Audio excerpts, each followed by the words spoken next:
So we're going to make this into a YouTube podcast, so we're just going to be recording what we do here and then put it on there because everyone can see it after if they need to or want to.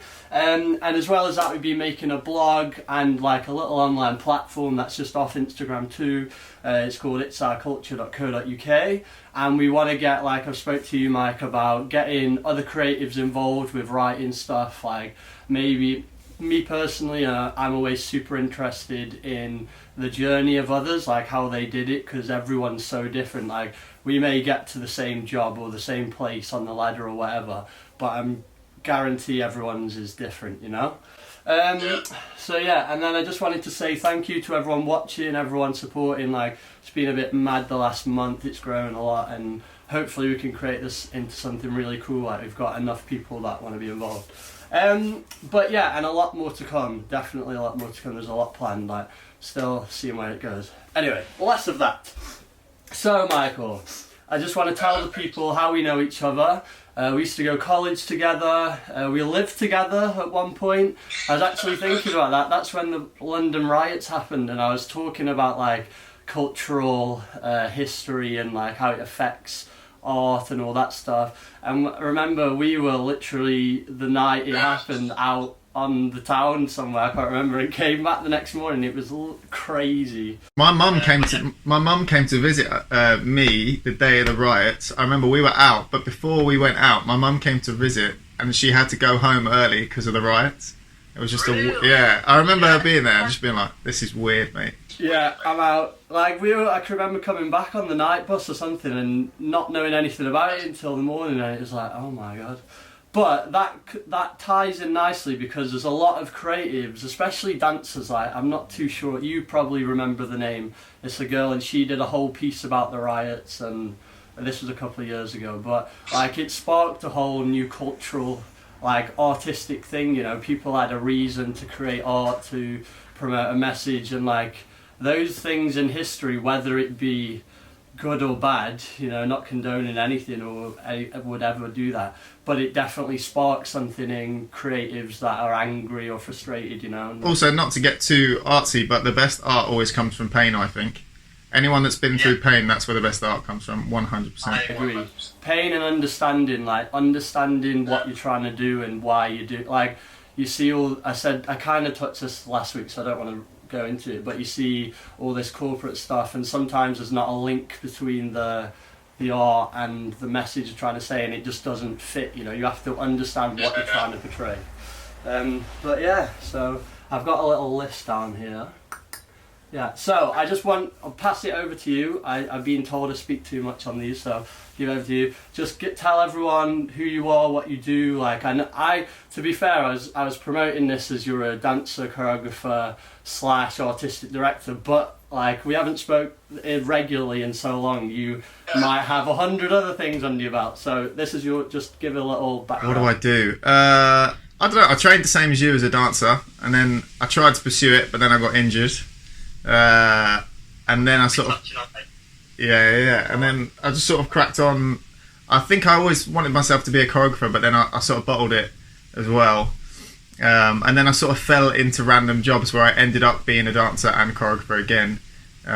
So right now I'm unemployed, but I was working on a show called Message in a Bottle, where which is just a dance show. It's dance theatre. It's kind of hip hop / contemporary theatre, so it's like a hybrid, you could say. It's just a mix of, it's like a melting pot of incredible dancers. I was dance captain on that, so I guess I'm still in some sort of, maybe not creative, but more, I don't know. I'm trying to keep my head above water, basically. I don't know what the role is, but I'm trying to stay above water. Just the journey through dance, really, through the dance industry. I've sort of ended up doing every aspect of it, in the sense of like TV, film, theatre, stadium tours, sort of all the different genres. I've sort of touched my toes in all of it, if that makes sense. I think that is, for me as well, that's super important. As any art, like whatever niche of art you're in, it's so important to not just be a hip hop dancer or just be like a fashion photographer. You know, you have to go, because I'm the same. You know, I feel like it's too. it's way too easy to close your doors and just say I'm just going to do this. But then, actually, realistically, one, there's not enough work out there just for that, unless you are like unbelievable. But I've always been, even from college, I think I'm more a jack of all rather than a master of one, if that makes sense. So I sort of just try and do a bit of everything, and then whoever wants to pay me to do it, I'll as long as it's worth it and as long as it's a decent job, I'm there. Yeah. Two things I need to say about Michael. One, he's very humble, he's incredible, and he'll never say that. And two, his work ethic is like incredible, which ties into your. I've had it on the list, but we might as well get to it. Like, it ties into your doing multiple skills, you know, like. Because for me, I get bored when I do one thing and I'm like, okay, maybe I can do this, and if it doesn't work, it doesn't matter. And I feel like you're the same. But even in college, like, we weren't good when we started college 10 years ago. I was looking back, and it was like, I think you were just, you'd never really done any jazz or anything, and I'd never done half the stuff they were doing. And then by the time we'd left, we were like all-rounders, because we'd worked so hard. I mean, I don't work as hard as I used to back then. Apart from tap, I bailed tap. I'm gutted, mate. I proper bailed tap. I gave up on tap, and I'm so gutted.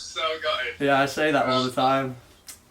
Yeah, you've got house, that's similar. Yeah.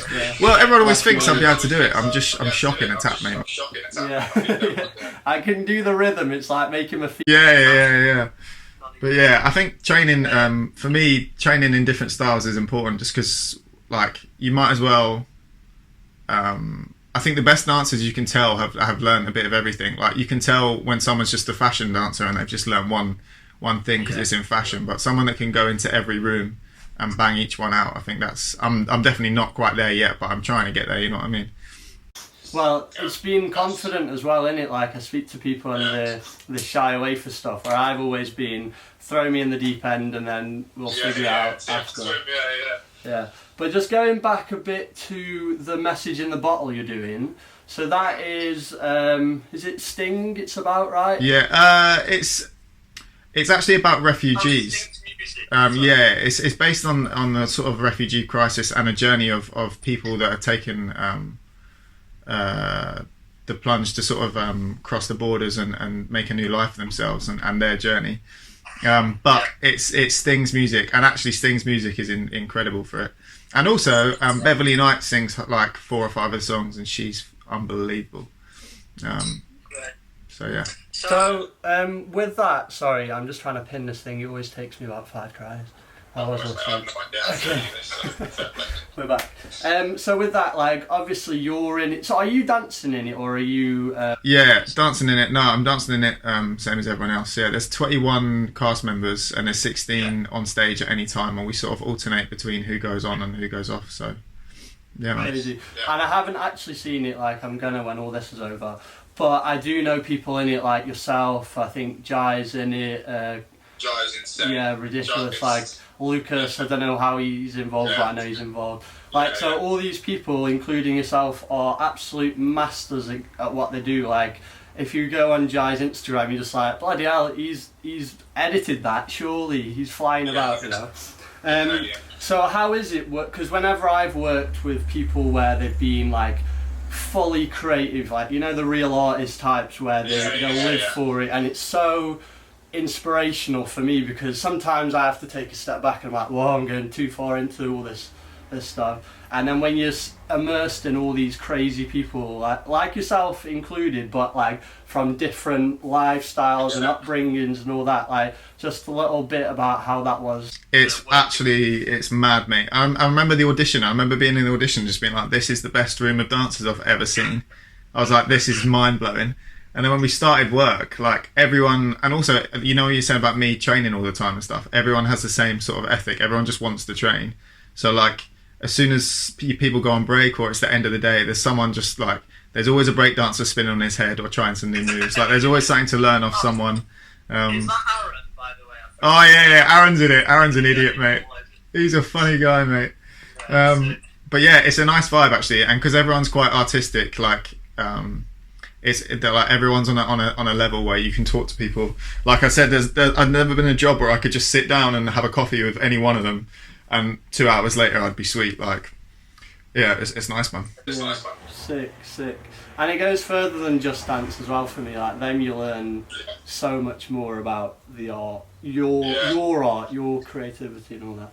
Yeah. So this touches on two things. Like, so I want to talk a bit about your injury. Like obviously this doesn't define you at all, but it is interesting because I don't know where it happened, but you did it on a job, I think, and then you ended up having an operation, and now you've come through it and you're still bloody at the top of the game. So like for people that it might not be an injury, it might be a setback of other sorts that is like so debilitating. It's such a nice thing to hear a story of people like doing good stuff, and that links in with your work why can't I say this word, work ethic.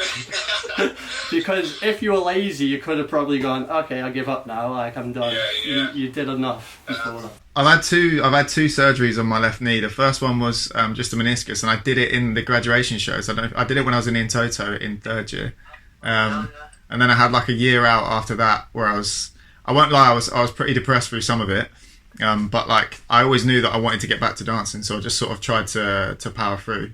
And then I had another injury. I started a show in the West End called Bat Out of Hell, and it was going pretty sweet, and I was the featured dancer, so I just got to dance. Like I didn't have to sing, didn't have to do nothing, just got to dance and do what I wanted on stage. It was so sweet. And then I went travelling and I tore my ACL and my meniscus on a motorbike because I'm an idiot. And then because of that, they managed to sort of bump me up in I'd been dance captain at the time, and I ended up as resident and then associate choreographer. So I was looking after the show while I was healing. So for me, I was lucky because I was still employed while I was like trying to get back to, so it allowed me to like spend time to do my rehab, and I just had to try and power through. But I would say for injuries, they're rough, mate. They're rough. Like they put you, it's like a new it's kind of like this in a way, not like, it's not the same, but Corona in the sense of you're just locked in a house. Like I couldn't move for like 6 weeks, so you're just locked in a house and you just have to keep your head above water. And it's just about keeping your, like, for anyone listening or watching to this, just keep driving, like keep pushing. And if you don't want to go on the exercise bike that day because your knee hurts, like if you know you need to, do it. You know what I mean? Like put the extra minutes in and it's sweet. Yeah, that's crazy. Like especially knee injuries for dancers. I know so many people who've had pretty much the exact same thing, you know. Mate, everyone's had this. I mean, Lucas has had 4 surgeries on his knee. Oh yeah. Yeah. I completely forgot about Lucas's ones. And he's a beast, mate, and he does the maddest things. Yeah. Yeah, and I think with that stuff, like touch wood, I haven't actually been injured that well. I don't know. I have no idea how, mate, because you used to throw your body everywhere. I know, yeah. Like we used to trick on solid concrete pretty much in college. Like don't know how we got through that one, but yeah, like it shows the work ethic, and obviously you two have both got that thing to get through. And I think it is so important to get through because it is so obvious. Like you hear all these crazy stories about someone who's had their arm chopped off and then they end up doing the next mad thing. The best, I don't know if you've seen, not to sidetrack, but I don't know if you've seen the documentary yet, but the best female surfer in the world has one arm. Have you seen it yet? It's I don't know why you laugh at that. But the best female surfer in the world, she's got one arm, she got bitten off by a shark, and she's unbelievable, mate. But yeah, it's exactly that. It's like it makes you push further in a way. You know what I mean? Yeah. And again, going back to the first thing you said, like it adds to your art, it adds to your person. You become well, maybe not better, but a different person. Do you know what I would say is because it limited me from doing quite a lot of stuff. So I couldn't do certain moves and flips and whatever else. I had to focus on other shit, and because I had to focus on other stuff, that allowed me to like create new art and new crafts that I maybe wouldn't have had before, you know what I mean? Yeah, right. And actually that perfectly links into my next question. So look at that, we are so alike. But me personally, I've been getting back onto stuff that I used to do and picking new things up, like, and I think it's beautiful to have, we've spoke about this slightly again on one of these, but it's lovely to have this time. Like obviously it's a crisis and it's a very serious matter, but on the other hand, for our well-beings, I'm actually really using this time to do new things, like go back to skating that I've been doing, like pick up some music again, all that stuff. So my question is, what have you been doing in lockdown, and have you been revisiting anything, or have you been like starting up a new venture? Like, what's your thing? To be honest, lockdown's been a bit wild for us, in the sense of like, well, basically we're trying to buy a house at the moment, and that's sort of consuming us a bit. I know, trying to be an adult, mate, it's a lot. And we're just basically, me and Colette, my partner's called Colette, and she's a lovely lady. And we didn't really get much time together before lockdown because we were always working separate hours, because she like different hours and stuff. So actually, I've spent most of my time just focusing on enjoying her company. But craft-wise, like working on myself, I've been training far too much. Like I've been dancing. I've been dancing a lot because there's the only thing that keeps me sane. I've been doing something called macrame or macrame. I don't know what it's called, but it's like it's basically knitting. No, I don't know. I don't know how to put it. It's like you tie knots with your bare hands, with your good hands, and you make them into nice designs, and it's like beautiful craft sort of thing. And I've just been. Oh wait, that's the hanging basket stuff. Yeah. Right, me and my girlfriend have been wanting to try that. My ex-housemate used to make them. They look so sick. Yeah, mate. It's so therapeutic because you just spend like 2 hours tying knots and you don't think about anything else. I picked up when I was at home. My dad got me a Stanley knife, and I was just started whittling like wood, and I ended up making 2 hair pieces, one for me and my mum. And I made my girlfriend a wand, and it was the same thing. Like, it's completely pointless exercise, but you get something out of it. And 4 hours go, and you're like, oh, that was great. So on the flip side of like being super productive, you can also you can do these random things that take half the day. And that is the bliss thing about Corona, is you don't feel guilty for spending 3 hours like just trying to edit a video of you falling into a swimming pool. Like you don't no one cares. You know what I mean? Like you can spend the time. You don't have to do that. Yeah, it's lovely as well. I love it. Cool. Right, I've got one more question, then we're gonna ask if you've got any more questions, or if anyone wants to ask a question in the comments, ask away. My eyesight is so bad. Can we have a demonstration? Go on then. Go on, Mike. Sorry.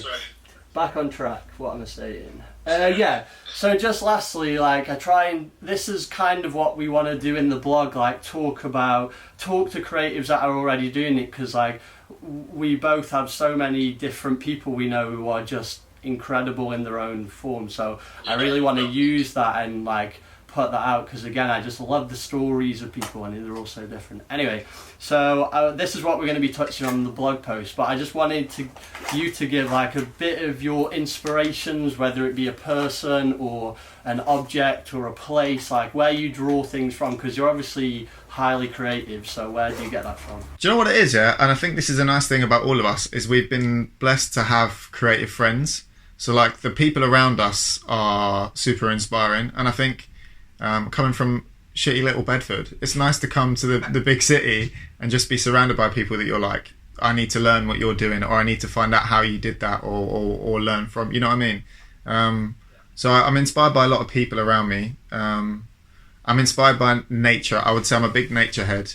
Maybe I wasn't always, but I've definitely found that recently, that if I can get outdoors with a bit of sunshine and a breeze, I feel like I can achieve a lot more than I can if I'm stuck indoors, which is ironic.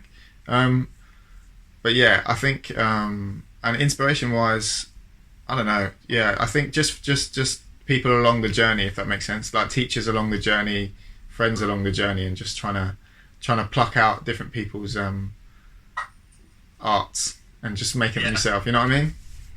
Yeah, I mean, I see that in you.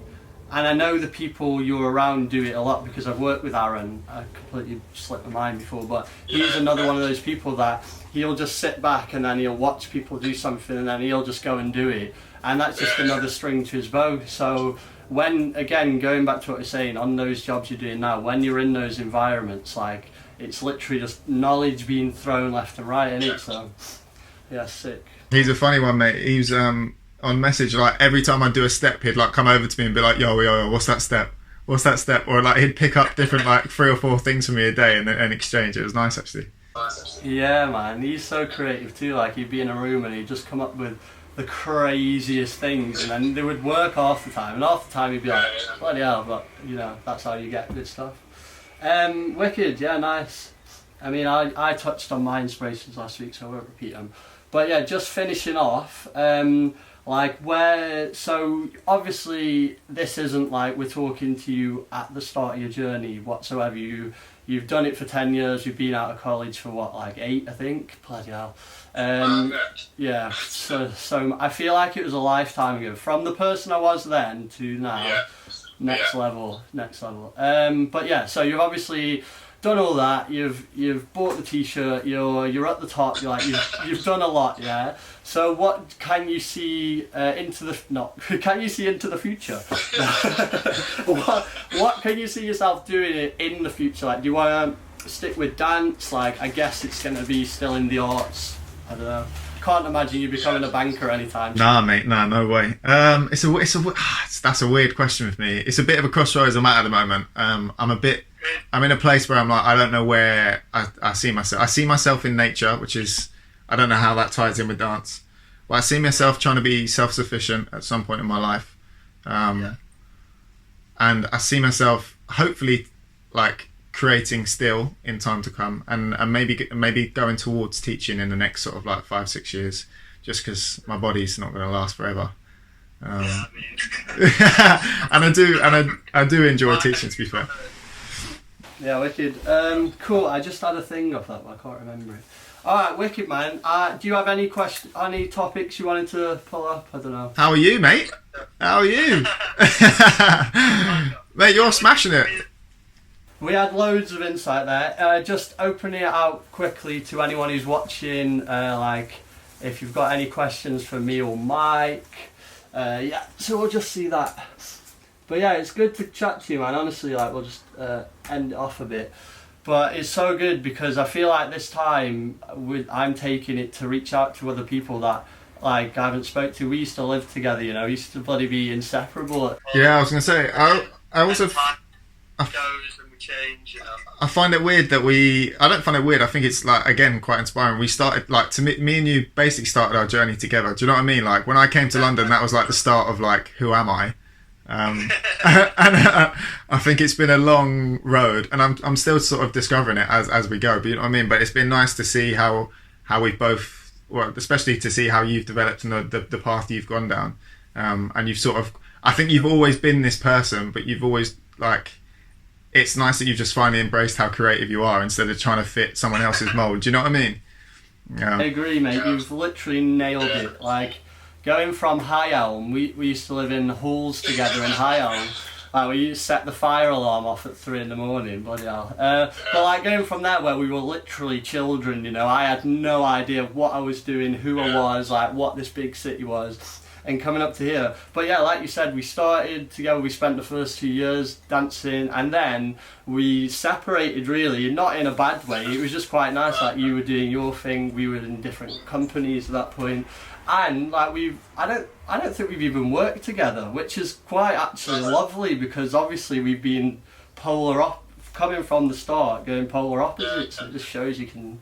That's what I'm saying. With the people's journeys, like it's so different and end up in similar ways. You know, it's crazy. Well, I think that as long as you've got the right mind frame, like it's the same for you. As long as you've got a right mind frame where you want to keep going and do what you love, then you're always going to keep. You know what I mean? You're always going to find the right path and end up in the right destination for yourself. You know what I mean? That's my wanky arty stuff. And on that we finish. Right, cool. I'm just going to do a little outro. So Michael, thank you so much. We're going to be doing this every Sunday, like hopefully getting people in, because I come from a background of dancers mainly. Obviously that's what I've been doing for the past X amount, but I really want to try and get new people in that aren't dancers, and maybe get people that aren't me, like so I don't have to do it every week, and get the friends of people that we may not know, you know, just to chat to each other and get their side of it, because if I keep asking it. Anyway, blah blah blah. So I just want to say huge thank you, Mike. We're going to be back next Sunday 2 p.m. on It's Our Culture. Give us a follow and we'll see where we go. This is going to snowball into something good, I think. So thank you so much for being a part of it.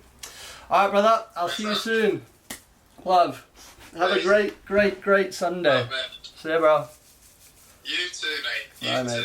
too. Bye.